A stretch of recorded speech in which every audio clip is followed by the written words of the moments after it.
It's time to set the record queer. Watch out for the mortal enemy of makeup artists, foam.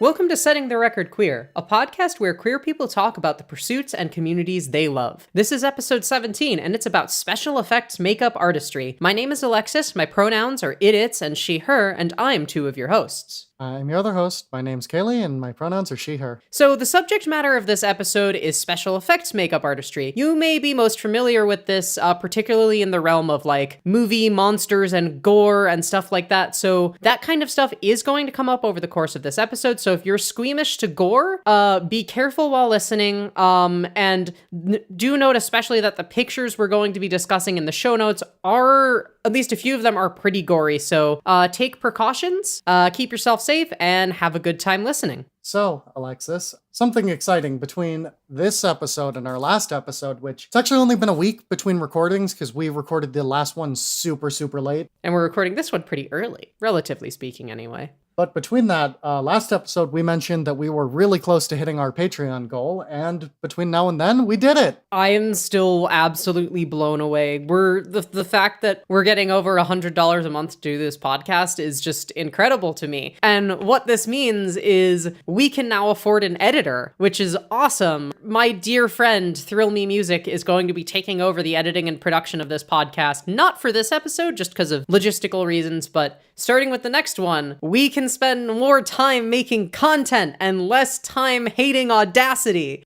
This is my swan song to editing. I'm gonna have to take advantage here.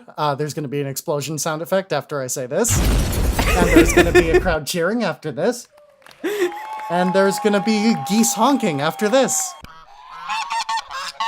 But yeah, we can spend more time making content now, which is really awesome, and we're going to do just that. So we do have longer term plans, sort of in the works for what we're going to do in terms of more content. But in the short term, we are going to be doing a 2-part special episode called Rewriting the Record. So we're each going to pick one of the hobbies or professions, one of the episode's content, basically, and try and do that thing. We're going to take the advice that our guests actually gave us, and do a before episode, and then a month trying to learn the hobby, and then an after episode. And patrons, all tiers, are going to get the before episode as soon as it's recorded, and get updates from us over the course of the month on how things are going. Oh my god, I'm so excited. I'm just really excited. One of the things we've talked about in an episode is something I've been wanting to do for years, and so I'm so pumped to finally have a chance to do it. I know the thing that I picked, which you're going to have to wait to find out, is something that's going to be a lot of learning on my end. And it's literally the sort of thing where if I was still editing this podcast, I would not be able to find the time to try this. Mm-hmm. It's going to take much longer than editing the podcast does, but I'm really excited. Yeah. So what else is going on in our lives, Kaylee? We got fake married in a video game. We did get fake married in a video game. It was really sweet. We got fake married in Final Fantasy XIV. I know this has been like the last 2 episodes worth of updates. Is that all we do now is play Final Fantasy XIV? That hasn't changed, just so we're clear. That hasn't changed. That's all we do now. We're Final Fantasy XIV players. And also we have our like real actual wedding coming down the pipeline. Not quite soon, but it's happening.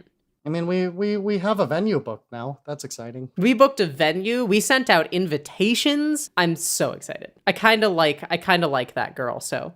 Oh, I love you too. Last thing. So I've been continuing to work on Soul Sync a little bit. That's the game I'm currently developing, which does actually disqualify me from picking that as the topic for the special episode, by the way. Yeah, speedrunning is also not allowed. For obvious reasons. Because it's bad. Because it's bad. But yeah, I've been working on it. I've It's a simple style, but I've still finalized the design for another one of the party members that I'm actually pretty proud of. I know it's not nothing special, but hey, I'm not much of a visual artist, so. As an independent observer, I'm just really impressed with like how endearing the general sprite aesthetic Kaylee has managed to create in such a few pixels. I keep trying to tell her that it's actually really impressive, and she doesn't think so. If people remind me after this episode comes out, I'll also post a picture in the Discord, if people are too lazy. Which I don't blame you. I don't want to scroll through 2 weeks of like heck posts and stream announcements and talking about Final Fantasy XIV. Anyways, why don't we get the ball rolling with this here I'm podcast? praising Katie Bowman. That's been a lot of my Twitter lately. Katie Bowman, good. Black holes, cool and existentially terrifying. Men in science, bad. Yeah, the men in science wasn't the problem in this one. It was men not in science, mostly. Not the point. Yeah, that's fair. Sexism, bad. Great, we can all agree on that? Yeah? Cool? Great. Let's leave it at that. We found our common ground. I'm so proud of all of us for coming together to say that sexism is in fact bad. It's controversial, but it's true. Anyways, we have someone really cool here who's probably not going to talk about sexism, but also might. I don't know. Maybe there's some intersection between special effects, makeup, artistry, and sexism. We will find out, but on the line with us, we have Taylor Brooke, a special effects makeup artist and young adult author. Hi, Taylor. Hi. Why don't you more formally introduce yourself? My name is Taylor Brooke. Like you said, my pronouns are they, them, and she, her. And I went to special effects makeup school right out of high school. So no college for me, went straight into trade. And now I write books inspired about things that I did in school. That's such a cool career path. So tell me a little bit more about, I want to talk about the books quickly, actually, because, you know, our focus, we want to get into the makeup. Tell me a little bit more about like what kind of books you write. I write queer speculative fiction. So all my books have queer characters, nobody dies, there's no tragic endings. And one of my first series was a series about superhumans that were assassins. And I gathered a lot of my inspiration for that from my special effects makeup career. And now a lot of it's more romance, but I do have some science fiction-y and fantasy elements in all my books. So it's real fun. Cool. Yeah. Can give a strong recommendation on those books I have not read. I'm sure they're absolutely amazing. I mean, just from those premises, though, that does sound amazing. I just don't read word books that often, which is why we're not going to talk about those because they're for nerds. They're pretty cool, but they're for nerds. So let's talk about makeup instead.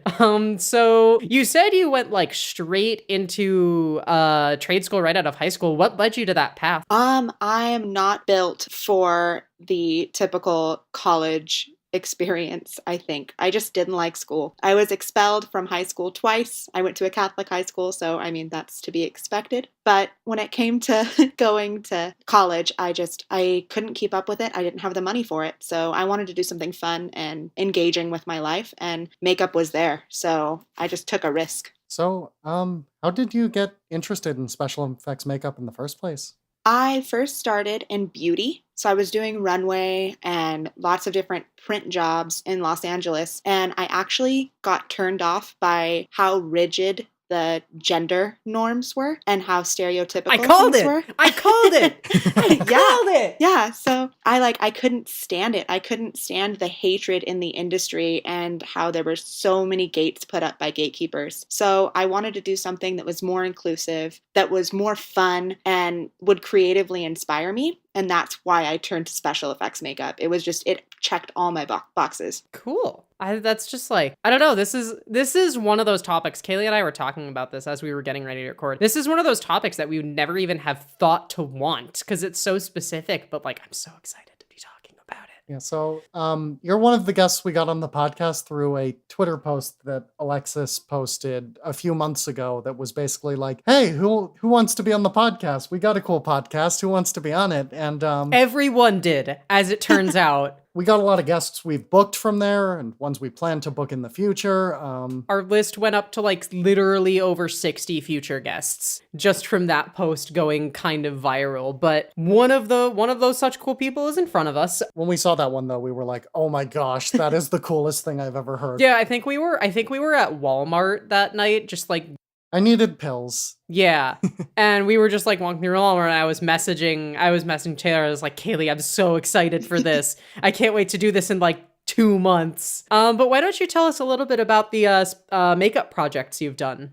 So when I first started, I was doing YouTube tutorials for like wounds and zombies and stuff like that, but it wasn't really as informative as I hoped. I think I needed instruction from like professionals in the industry that was hands-on. Like I wasn't able to follow the directions from the YouTube videos correctly. So I took a tour at Cinema in Los Angeles, a really great special effects makeup school. And we started doing projects there. And one of my favorite ones was my final exam. I had to create a full face foam run, which is like the actual pieces glued onto someone's face. And I did Medusa. And it was really great creating the horns and running foam, and everything about that was amazing and so challenging. And I never want to work with foam again after that, but it was an amazing experience.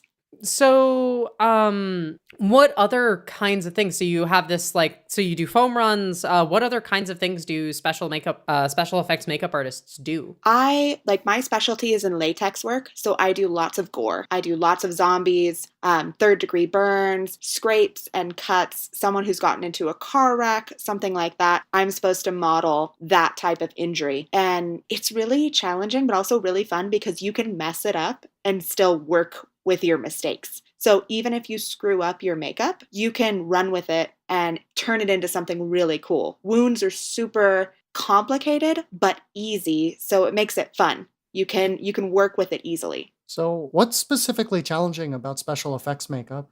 When you're working with someone's skin and with someone's facial structure, everyone is so unique. So let's say that you have to mirror someone's cheekbones. You need to actually sit that person down, run a foam run on their face so that you can actually build silicone appliances that match their bone structure. So it's a really personal and complex industry to work in because you're one-on-one with so many different people and so many different facial structures. And there's no one good way to do something. You have to kind of doctor your style and technique to who you're working with that day. Cool.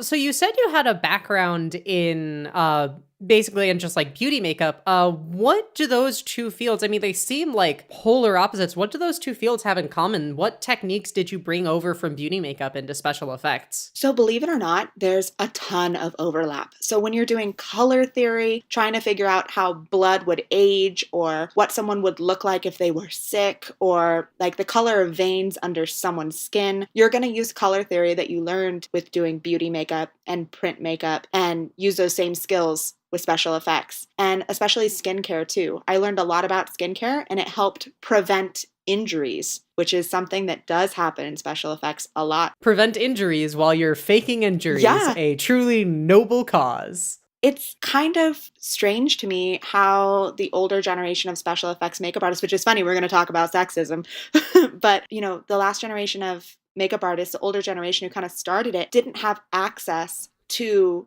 what was causing chemical burns on skin, what was causing adverse effects from the latex or the glue, things like that. And now we have all that information, so we can prevent people from being uncomfortable while we're applying makeup on their face, which is really cool. But it, in turn, like a lot of femme-presenting makeup artists are being shut out of special effects avenues because the older generation is mostly male presenting, mostly cis men, and they don't want to be challenged by femme presenting folks who are younger than them and have the potential to take their jobs. So it's a really interesting dynamic when you're trying to break into the industry. It can be really tough. It's really interesting to me how, again, sort of speaking of these like dichotomies, how makeup is this like traditionally feminine thing, but, special effects in like Hollywood, I mean, as you said, it is a lot more like mask coded. Mm-hmm. I don't know. I don't think I have a question, but I think that's really interesting. It is. And sexism is wild. It is super interesting.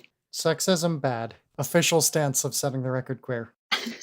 So I guess you already talked a little bit about like kind of working with different people. The medium I guess like the canvas you work on in special effects is, a people. And you already talked about how like everyone's different, but what's unique other than going from person to person being unique about the medium you work in for special effects makeup? What different kinds of techniques do you have to draw on to work on skin? So usually you're working with latex when you're doing wounds and injuries, which is what I specialize in, or you could be using silicone. But the cool thing about special effects and about injuries in general is because you can like do them with anything at home. Like I've used coffee grounds in injuries to replicate dried blood. You can use tissues to pack under latex and open them up to create, gory wounds or third-degree burns. You can use Vaseline to create a glossed over effect for burns or for something that's like infected and pussy and gross. So there's things at your house that you can grab and use on the fly or have in your kit. So it's really neat that there's all these different things you can use no matter what. I can like walk in if I'm doing a makeup on someone and I'm like, I like forgot my like liquid jelly. Do you have any Vaseline? Or like, do you have some peanut butter that we could use underneath all this? Like chunky would be great. Like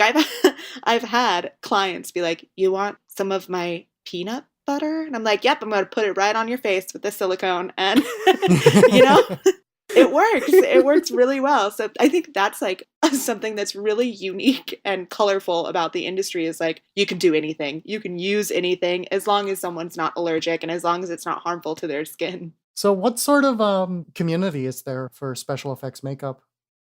There's a thriving community of special effects makeup artists, but it's kind of sharky. Like you have to work your way up in the industry and you have to put in your dues. So everyone's kind of clamoring for their place, and it makes the community really combative and aggressive at some points, especially when we're looking at, like I said before, the generational differences between makeup artists. Makeup artists who were traditionally trained 20 years ago are not the same makeup artists that are being traditionally trained today. So those communities are super different. And I would say that, like, of course, learn from your elders, but it's almost a challenge. It's almost like, oh, the younger generation's coming for our jobs. And all of us that are trying to work our way up in the industry are clamoring over each other and trying to offer helping hands. But, there's only one makeup artist who can do Rob Zombie's tour. So you're fighting your friend. You are competing with your best friend, maybe. And that it hurts our community, but I think it also toughens us. It makes us grow closer and toughens us up. And we are always reaching hands down to lift each other up, which is really cool. It's just a game of patience. And you got to be playing the long game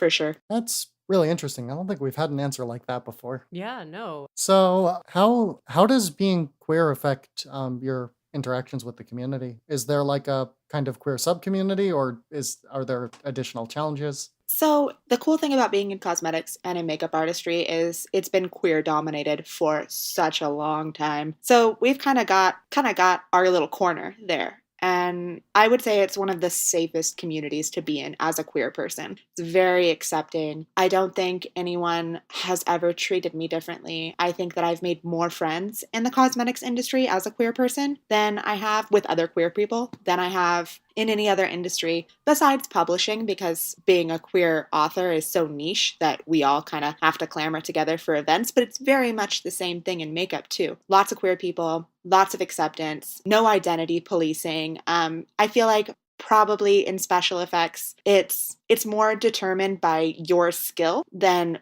who you are romantically aligned with. And that's really awesome.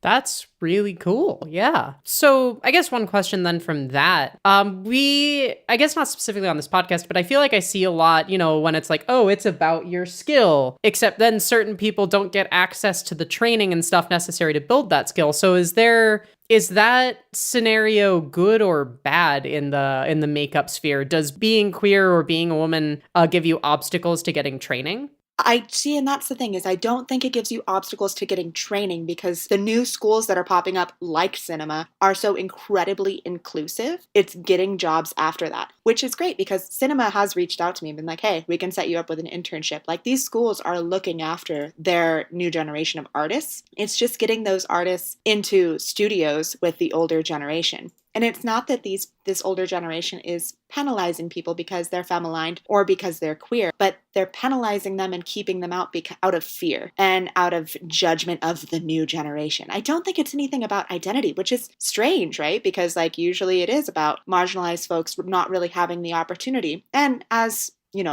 a white creator, I don't really have the room to speak on people of color. But I do know that my experience as a queer person, I've never felt locked out. which was awesome. And I hope it's the same for people of color as well. But again, I can't speak to that. It's really good to hear that this community is so positive. Not that I really had like expectations going in. I didn't know what to think at all whatsoever, but I'm glad to hear it's like this. So something I'm curious about is underneath the professional layer, is there a hobbyist community as well? People who just do it for fun? Make like, personal YouTube videos, personal projects, self-taught potentially? Yes, I think some of the most brilliant special effects artists today are young people and teenagers who are actually in the cosplay community.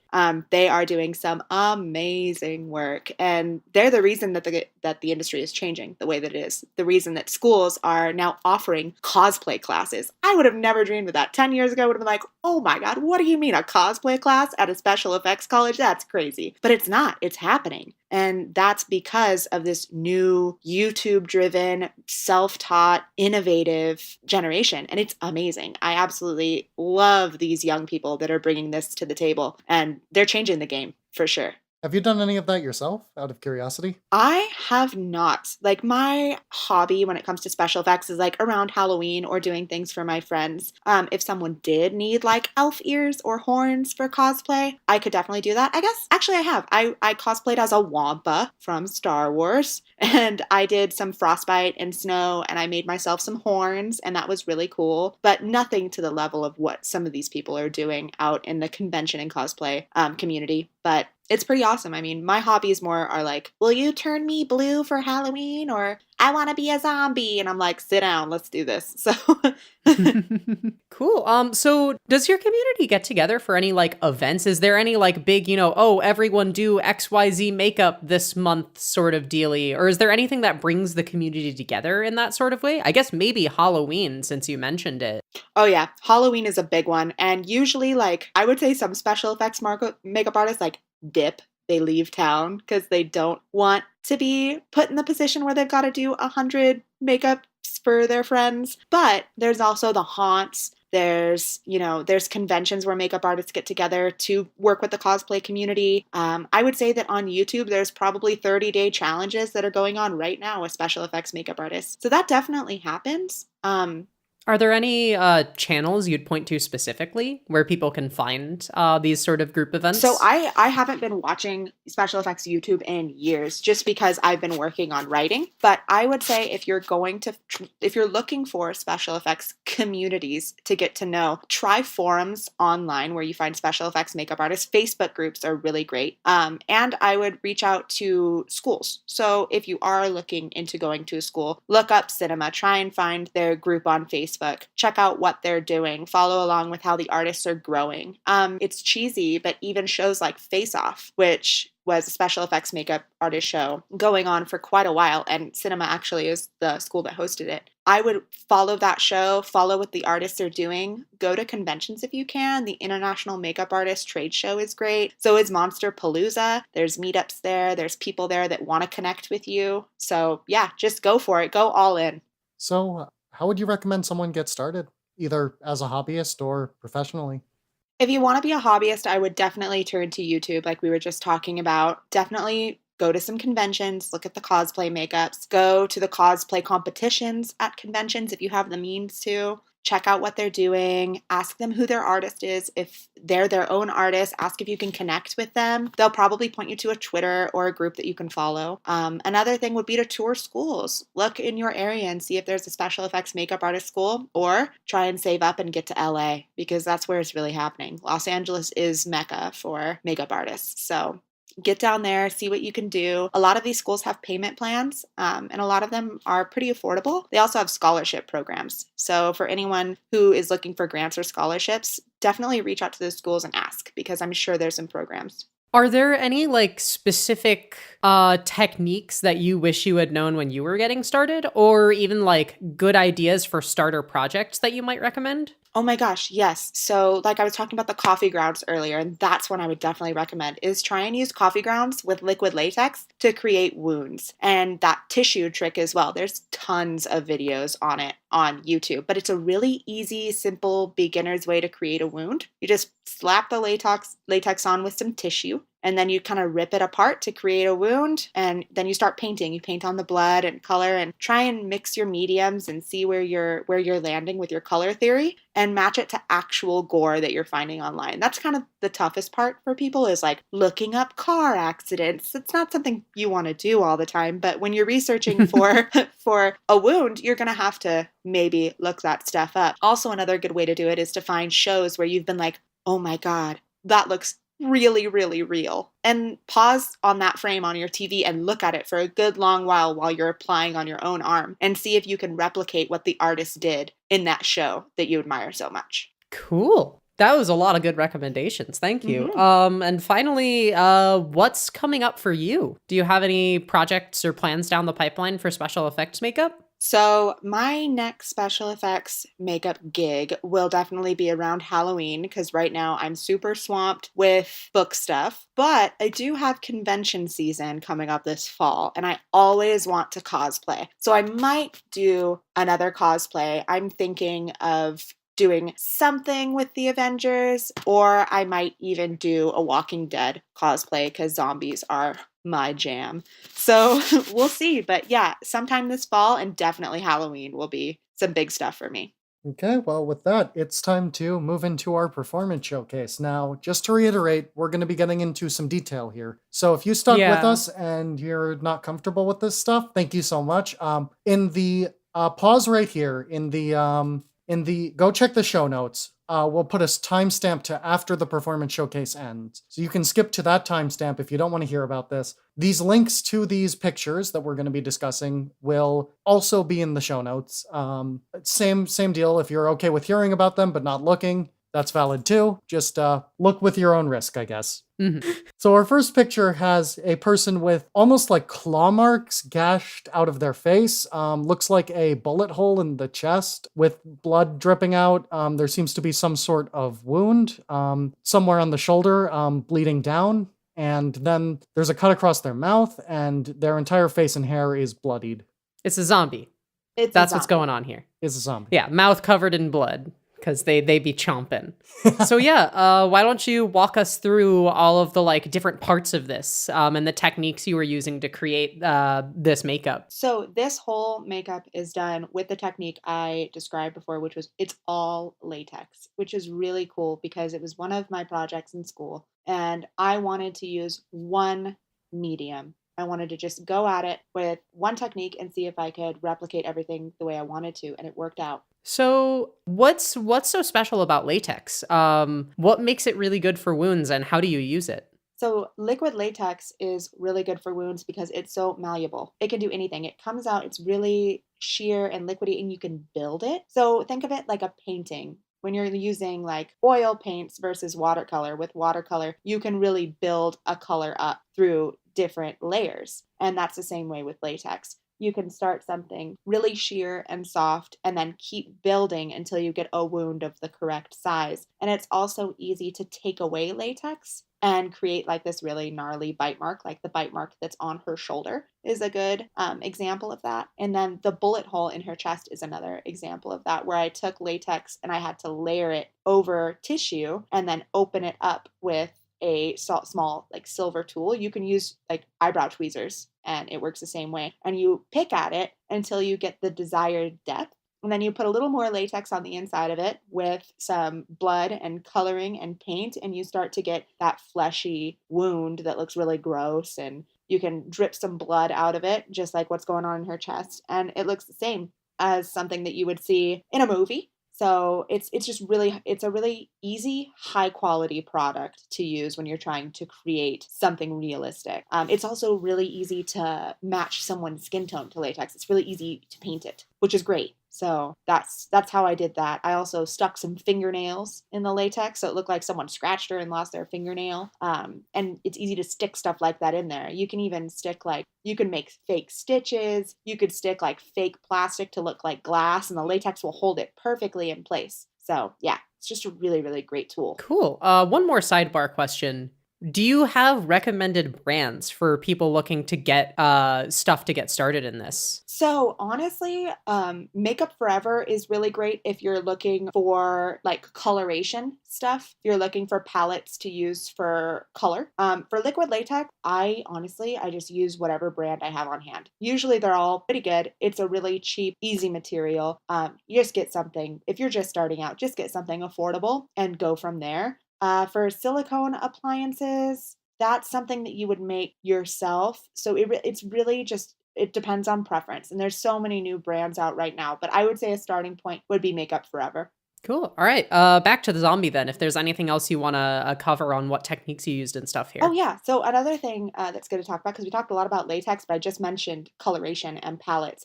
You want to speckle color onto people's skin to make it look natural. So when you get those palettes full of different beiges and browns and blacks, you're going to use all those colors in tandems with reds and yellows to bring out the undertones of someone's skin and make sure that that latex matches. So don't just go into it thinking the latex is sheer enough to pick up your skin tone. You're still going to have to mask it to match. So make sure you have those tools on hand too. And like I said, if you're just starting, get something affordable. Get a little elf palette, mix it with some water, and splatter it like you would a paintbrush on your skin. Cool. Let's move on to this second picture then. This one's a burn wound. Yes, this person is basically covered in ash and severely burnt. Their hands basically get progressively more just obsidian black the further they get down, and they've got like a big just gash of ash across their face. So believe it or not, that's not a burn. That is frostbite. Oh, yeah, I don't like to look at terrible injuries. I love that you said it was a burn, though, because that shows how interchangeable some makeups can be. And frostbite is classified as a type of burn. It does the same effect to your skin as fire does. That's, it's the same type of injury. But that frostbite makeup was really challenging for that specific reason, because with a burn, it would be glossy, it would be kind of pussing and lifted up. And with frostbite, it's going to be all opaque and really dark, and the skin's going to be folded up on the edges. You're going to have chapped lips, you're going to have chapped skin. So it's a different technique when it comes to creating the wound itself. This explains why this person's shivering. Oh yeah. Which I didn't notice until after. I am not a doctor.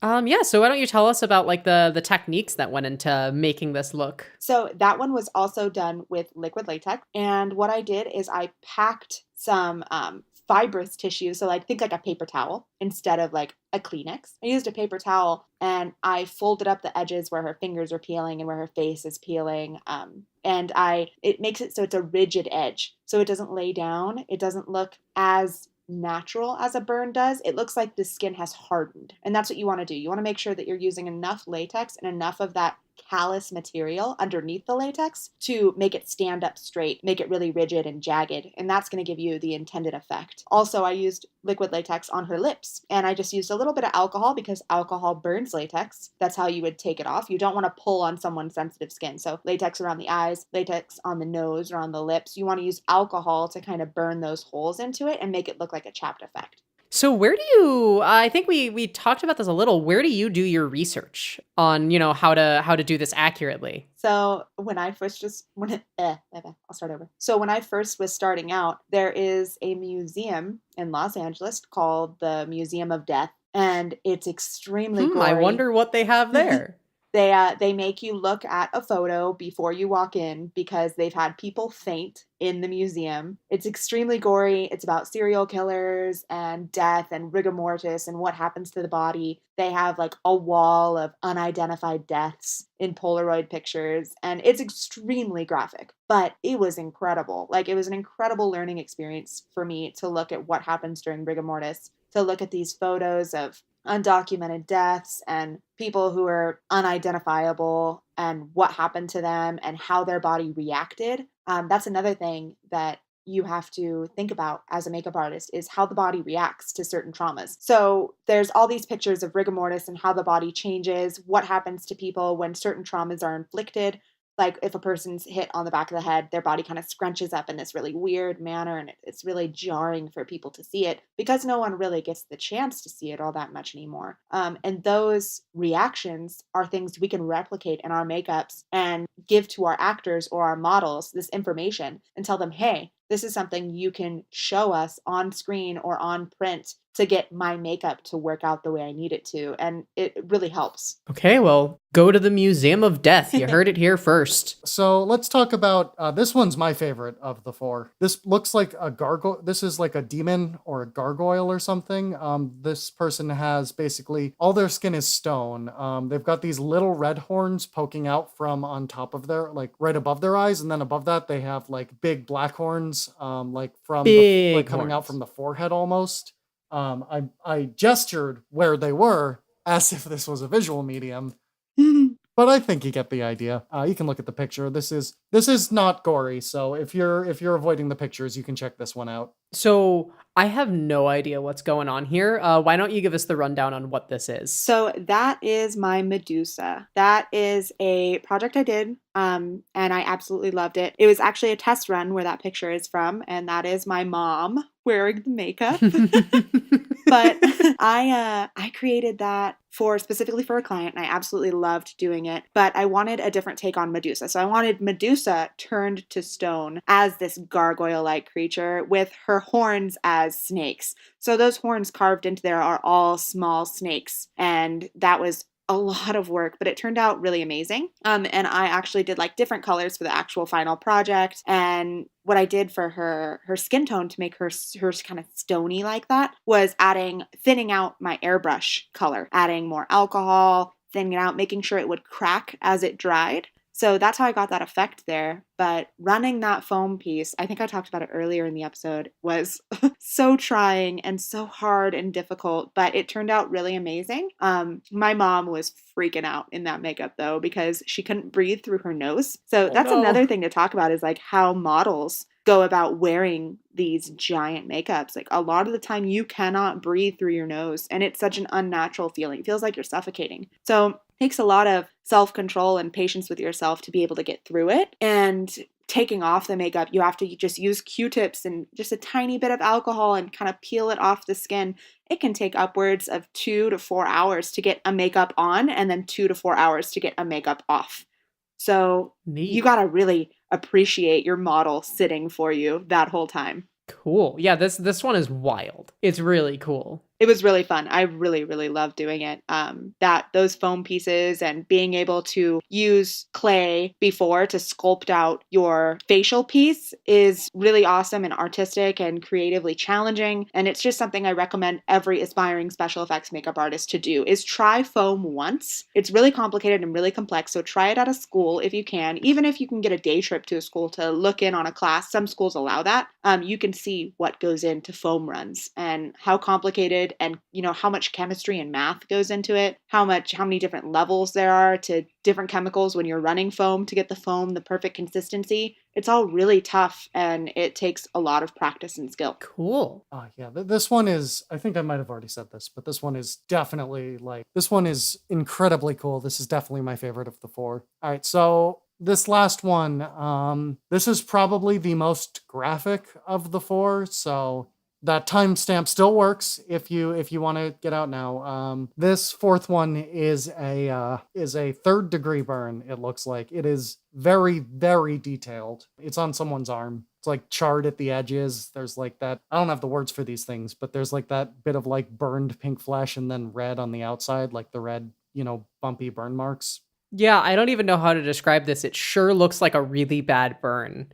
So why don't you walk us through making this? So this is my favorite piece in my portfolio, and it's my favorite thing to do as a makeup artist, and it is extremely graphic, so proceed with care. But it's a 3rd degree burn, and creating burns is one of the most interesting and fun things you can do as a makeup artist because they're so unique and different on every body. And I am going to get pretty graphic in describing it here and what I do, but when flesh burns, it tends to string. So you can get a fleshy burn mark that has patches of skin that are still connected, and that could be super fun to create as a makeup artist. And in this one, I didn't actually use that technique. It's actually a sunken in layered burn. So what I did is create the illusion that the skin is lifted on the side and that there's this big pocket of skin that was charred and missing. And that's where all that pussy looking gloss in the center of the wound is. That's what missing skin really looks like if you've got a horrible burn. So I built up layers of paper towels again, and I used liquid latex again and created this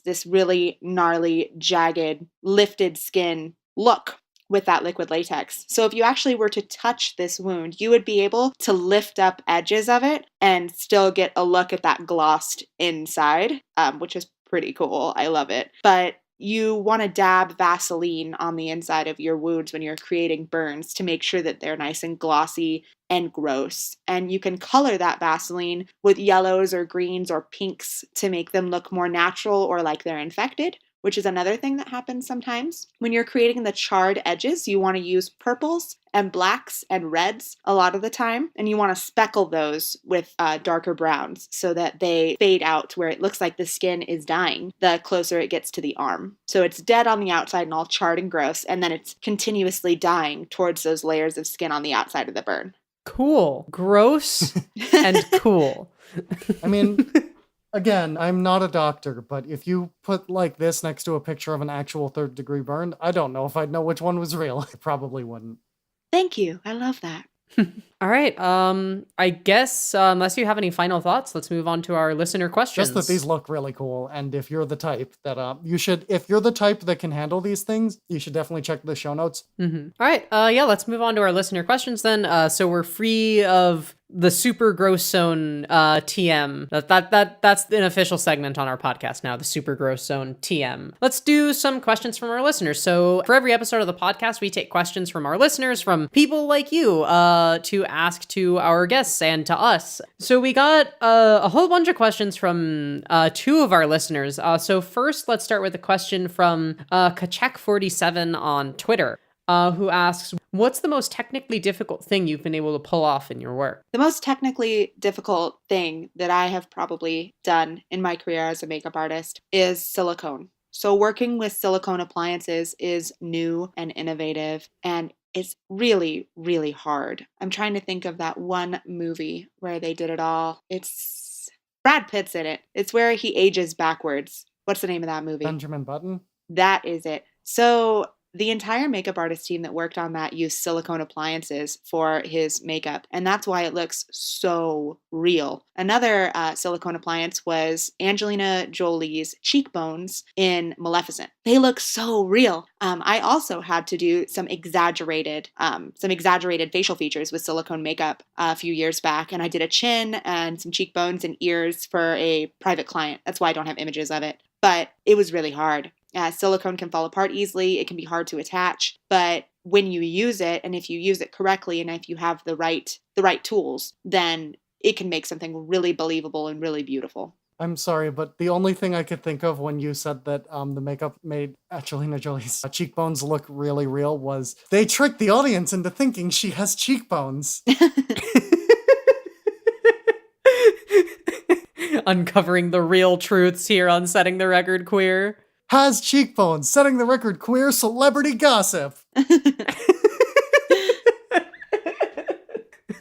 So our next couple questions come from our dear friend Call Me Kadeho, who asks, what's your favorite makeup from a movie? I have two. I already talked about Walking Dead, and I think everybody knows, like, Walking Dead, like, come on, it's amazing. It's like the most amazing zombies I've ever seen. But that team of makeup artists, it blows me away every time I tune in and watch an episode. But another one, and it still makes me angry every time I think about it, was when Suicide Squad won the Oscar over Star Trek a few years ago. And the Star Trek makeups so far with this new generation of Star Trek movies has been incredible. Those aliens, those foam runs and silicone runs are phenomenal and inspiring, and those makeup artists outdid themselves, and they set a new precedence for the industry itself. Cool. And then one more from Kadeho. If someone has trouble feeling comfortable in makeup, like, say, Kadeho, what are some tips on how to get more comfortable? You know, I totally understand that. It's hard to get comfortable in an industry that almost is designed to make you uncomfortable. So I think doing makeup on yourself, by yourself, is a really good way to get comfy doing it. Then find a trusted friend and just ask them if you guys can spend an afternoon working on each other or you working on them and see how it feels to work with someone else's skin for a while. That's the most intimate part of makeup, is knowing that you are working with someone else's skin. You are working on someone else's body. And you have to get comfortable with the idea of that. So just take your time, be patient with yourself, find some friends online that are also doing makeup. Like I said, those YouTube videos and YouTube artists are amazing, and forums online are amazing. I'm sure there's some Discord channels out there that you could join. Just look into making some friends who might also not be super comfortable doing makeup on themselves or on their friends, and see if you can tune in and maybe do a Skype chat and work with makeup with each other, where you both are kind of like, hey, we're not really comfy with this yet, but we can be uncomfy together. That's a really good way to start. Cool. So I think it's about that time that we move into the final segment of the podcast, Kaylee's question of the week. Now, Kaylee's question of the week is, your standard, you want to enter the secret bad guy's base and they went, stop. Do you think you could beat a squirrel in a fight if it had 2 squirrels for fists?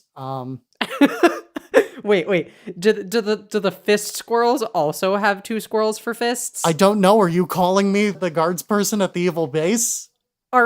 Is this like an infinite? Is this like a fractal squirrel? Yes, this is a fractal squirrel. I do know that. Okay. Could you beat a fractal squirrel in a fight is not this question of the week. That's the one that you need to answer to get into my secret headquarters and battle your Squirtle against my Rhydon and see if you can take me down. But wow, we've gotten off track this time. What is the best possible hybrid of 2 movie magic monsters you can think of? Oh my gosh. Movie magic monsters. Movie magic monsters. All right. My thoughts on the matter is some sort of like humanoid alien, like that one, like the guy from Star Trek whose name escapes me. But basically that sort of like, normal skin looking type one. Plus, as a throwback to last episode, one of the talking household objects from the CGI Beauty and the Beast. Oh no! Oh Terrified. no! You made a monstrosity! That would be a great horror film. So you know what? You win.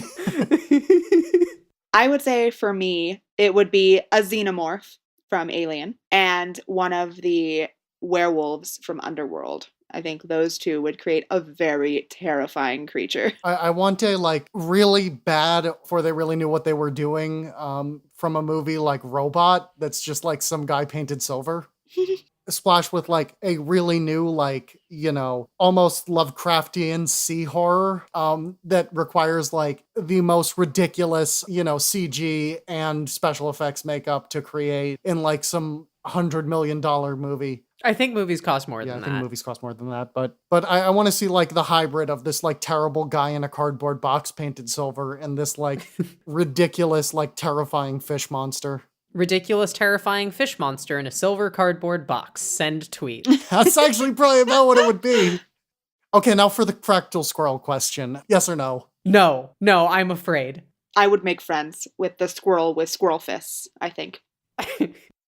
The squirrel with squirrel fists, with squirrel fists, with squirrel fists, with squirrel fists, with squirrel fists, with squirrel fists, with squirrel fists. Somebody please shut off my microphone with squirrel fists, with squirrel fists. No, this podcast is going to be about 8 hours and it's mostly going to be with squirrel fists. But if you have a good answer to Kaylee's question of the week and also have a strong stance on whether or not you could fight the fractal squirrel and survive, please answer the question. Don't answer the fractal squirrel question. I do not care. Do answer the I do fractal not squirrel care. question. It will not be read on the next episode. I do not care.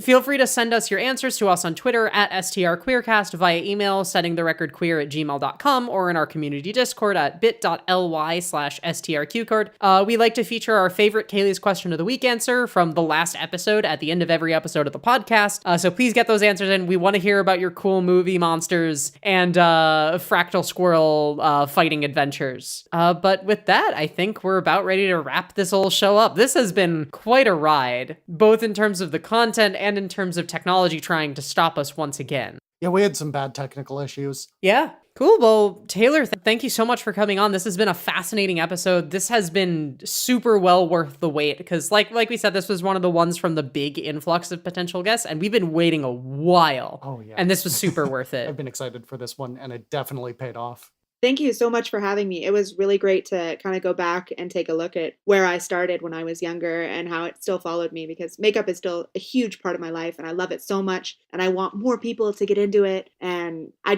love talking about it. So thank you so much for having me. If you want our listeners and friends to go follow your work and follow your life, like social media or whatever, where can the people do that? Yeah, I am. I'm on Twitter a lot. Like, it's my primary platform. You can find me. I'm at Tazalion on Twitter. And just for... Oh, that's how you're supposed to pronounce that. Yes. That makes way more sense. Yeah, Tazalion. And if any hopeful special effects makeup artists out there want to reach out to me with questions, my DMs are open. And I am very willing to talk about things with you, give you recommendations that maybe I didn't talk about here. So if you're comfortable, feel free to reach out. And that's also where my books are, too, by the way. Cool. Yeah, go read those books. Go look at that makeup. Go slide into those DMs like a silver cardboard box fish monster. If you enjoyed this podcast, maybe consider supporting us on Patreon at patreon.com/settingtherecordqueer. Our patrons can get early guest reveals, access to a special Discord channel, high quality or early episode releases, and even special thanks on the podcast. We'd like to give our thanks to our $25 patrons. We have Kadeho, who you can find on Twitter as at CADEJO, American Choir Boy, who you can find on Twitch as American Choir Boy, and Violet Moon, who you can find on Twitter as at VI the Moon. And don't forget, it's not too late. Probably by the time this airs, it'll be somewhere between a couple days and a week before the first half of our special episode goes out to patrons. And it's not too late to get in on that, so... Yeah, if you get in, you'll get access to the first half episode early, and you'll get to see our progress updates over the course of the month that we'll be sharing with our patrons. That's at any tier. Otherwise, if you liked this show, please leave a review, tell a friend, recommend us on social media. You can follow us on Twitter at STRQueercast, or get in contact with us via email, settingtherecordqueer@gmail.com, or come hang out in our community Discord, where you can interact with us hosts, other Setting the Record Queer listeners, and even some of our guests and technical production people who have decided to grace us with their presence at bit.ly/strqcord. While you're there, ask questions for us or for our guests, send feedback. If you have a cool idea for who or what should be on this podcast, or you think you should be on this podcast, we'd love to hear from you. Our logo was drawn by Cubotic. That's at QBTIC on Twitter, or Cobot, QOBOT.tumblr.com. The theme music was written by Thrill Me Music, and you can find more information about her work at thrillmemusic.squarespace.com. For the final time ever, this podcast was edited by Kaylee and produced by yours truly, Alexis. Yay, I'm gonna celebrate by putting a sound effect of a motorcycle going over a fire in a thunderstorm, only for raucous applause to cheer on the motorcycle. Oh my god, I shouldn't have said that.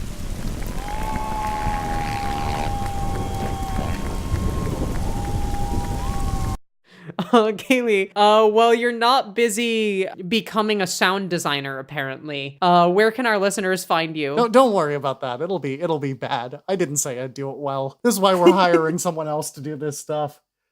People can find me on Twitter at witcheshex, that's WITCHS Hex, or on Twitch at the same name with an underscore between witches and hex. And you can find me on Twitch and YouTube as Proto Magical Girl, or Twitter as Princess Proto. Our favorite answer to last week's Kaylee's question of the week, which was, what is the Disney princess movie about you about, came from Call Me Kadeho, who said, my Disney princess, who said, my Disney princess movie would be about a fighter princess like Brave or Mulan, except everyone is robots, and I get to wear a beautiful princess dress that doubles as battle armor, which is extremely goals. I would watch that so much. Our next episode is with Skybills, and it's about variety streaming. Yeah, we love her. That episode's gonna be really good. I'm really excited. Thank you so much for listening to this episode of Setting the Record Queer, and we'll see you in 2 weeks. Bye.